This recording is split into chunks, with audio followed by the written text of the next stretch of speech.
photographers, filmmakers, and anyone else in the industry. My name is Parag Savla, and today we have a photographer known as Antony Trivet. Antony, welcome to the show.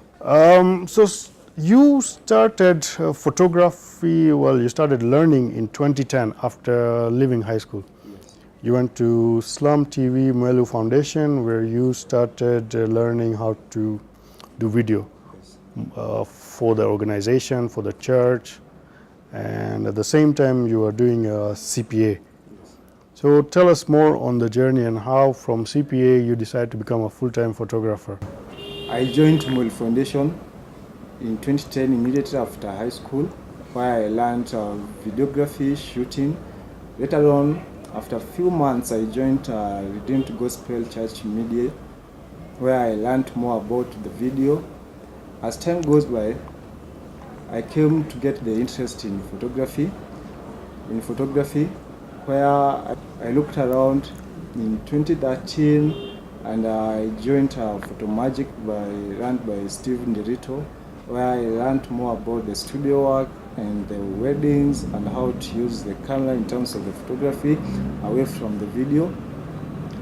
That's where I got the interest with shooting portraits and the weddings. So currently, the genre you specialize in is wedding and portraits, and in portraits more of corporate headshots. Yeah. And the actors, and also work with the models. Specifically when I'm working with the models, I work them to help them to create their own portfolio so that they can get into the market. So video you were learning, but you had a passion, and that's when you started knowing photography and you decided that this is my passion. And you even quit CPA. While I was studying the CPAs, I used to go for the normal classes. But you'll find the CPAs you do it them in terms of the sections. Like you have got section 1, section 2. Instead of combining them, I found like it was easier to do section 1 and then section 2 and then section 3. So while I was doing the section 1, I came to realize like my timetable was flexible. I could have done some other things. I had interest in football also. I used to play football. Yes. But for the football, I used to play it either early in the morning or late in the evening. Okay. But for the early in the morning, it was a bit hectic because of the school. So most of the time, you could find me in the pitch in the evening. But in between, you could also find me in the foundations. In the foundation, that's where I used to learn videos. Now it was easier to combine them because for the video, it's more engaging when you are doing as compared to when you are doing the theory part of it. Yeah. So tell me, after you finished learning in 2013 with your photography course with Photo Magic, how did you get the first wedding job, or how did you manage to get into the industry? Because there are a lot of photographers who do wedding photography. The moment I joined Steve Ndirito, the amazing thing, the next Saturday, he had 2 events. The first event was a graduation at a Desta, and then the second event it was the weddings. A good wedding, like a high-end wedding, because it was at Windsor. I've never been to Windsor. It was my first time to Windsor. Okay. So he asked me, like, which event do you want to attend to? And he gave me an option, either to go to the graduations or to go to the wedding. I didn't have an interest with the graduations. So we ended up going to the weddings at Windsor. That was my first wedding to act as actually I was not the second photographer. Okay. I was the third photographer. Yeah, like your pictures might be used for the album, they might not be used depending on what we are going to capture. That was back in 2013. After 2013, remember I was also shooting for the church, the video. Yes. And there was a friend of mine who was wedding. Now we negotiated with him, and later on after negotiation, after doing my maths, I came to realize actually I was going to make nothing. And even it forced me to go back in my pocket and deliver what I had promised. Okay. Actually, I ended up making the losses. Now what I did, since I didn't have enough experience for shooting the weddings, I looked for a photographer who was very good at shooting the weddings. Now I made him to be first photographer in quotes, so that he could be able to help me doing the shoot, and I could stand there just for the face of the Antony Trivet photography. Yeah, we did the shoot, the couple was happy with the wedding, and from there, that's where I kicked up for the wedding industry. After there, in 2013, I didn't have any wedding. 2014, I got my second wedding. Now, for this second wedding, it was a referral from the first couple. The best thing I usually appreciate from that couple, they never told the second couple like the amount that I had charged them. Yes. They only referred them and they told them, go and talk to him. He's a nice guy, he'll give you a good budget. Yeah. Now I made my profit on the second wedding. So you build a name for yourself, and on the first wedding. And you had patience to wait for almost a year before you got the other job. But to say, talking about patience, wedding is a long day. So early, maybe sometimes you would wake up at 4 in the morning till when do you finish? Late at night? For the weddings, as you grow, it depends on the nature of the weddings that you are going to get. As you grow, you will get those weddings that the client will request you to be there at their place at 6 p.m. At 6 a.m. Although you are going to do nothing at that time. But as you grow, you can be able to tell the client, you can be able to advise the client, like, we need to be there by 7 a.m. and we'll be able to we'll start shooting ABCD. You can be able to control your time. Also, for the weddings, it comes with passion. Without passion, you can't do the weddings. And also, it comes with knowing how to control and to manage the people. It's very hard to manage the people. Yeah. If you react very fast emotionally, it's really very difficult for you to work in the wedding industry. Because the client will be here, you'll be here at the same time. So when the client is here, you need to calm down, cool down, because at the end of the day, you need those photos.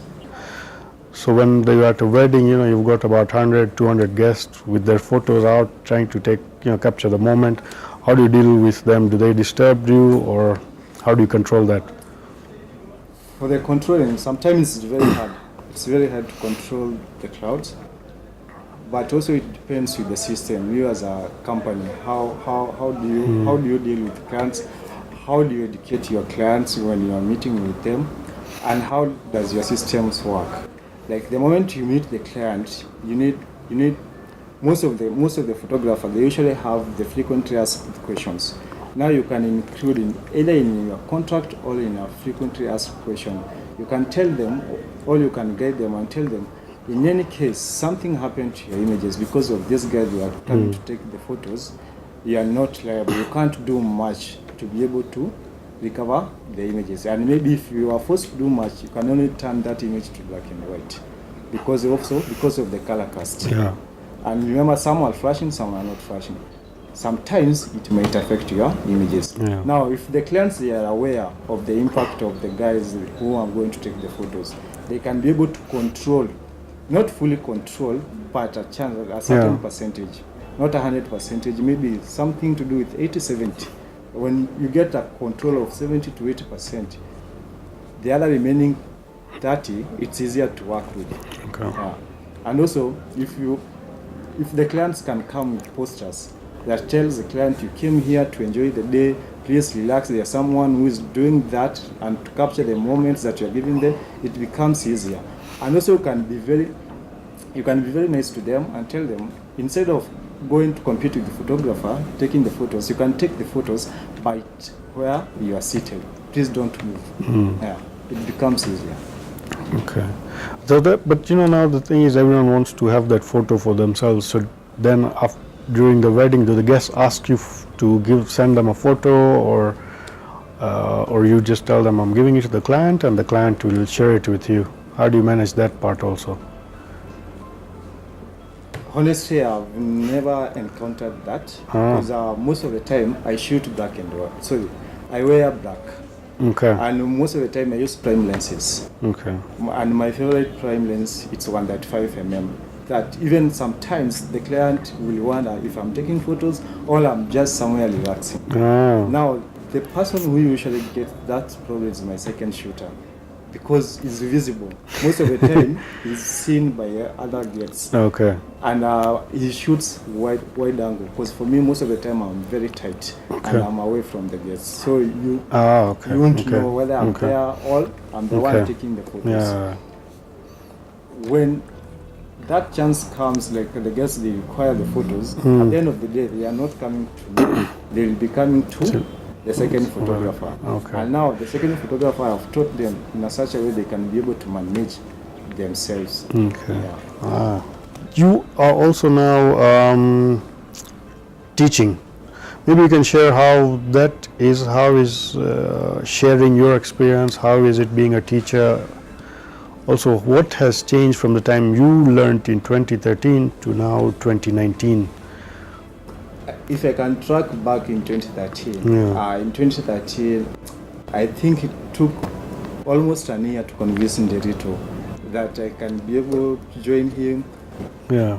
I think from 2012, it took from 2012 all that year, I kept on writing the Facebook messages to Nderito, telling him like consistent, I need to join you guys. Yes. And I think I forced him to open the Photo Magic School. Comparing that time and now it's very easier to get the knowledge. Because for now, we have got many schools. Now it depends with the upcoming photographer, which schools do you need to join. Because you are also teaching what, 3 schools? Yeah, now I teach 3 schools. Yeah. And the best thing with teaching, you learn more.